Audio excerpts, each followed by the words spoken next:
الحمد لله عظيم الشان بكل نعمة هو رباني، ثم الصلاة والسلام أبدا على النبي الهاشمي أحمدا.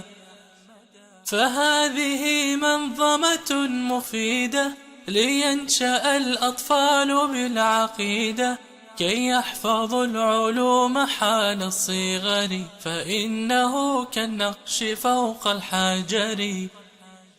أرجو لها القبول بين الناس، تكون في التوحيد كالأساس، فمصدر العقيدة الصحيحة الآي والرسول، خذ نصيحة بفهم أصحاب القرون الأولى، من حاد عن أقوالهم مخذولا.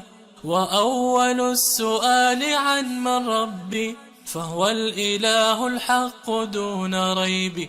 عرفته بالخلق والآيات، قد استوى في عرشه بالذات، وأمره العظيم بالتوحيد نهي عن الإشراك والتنزيل.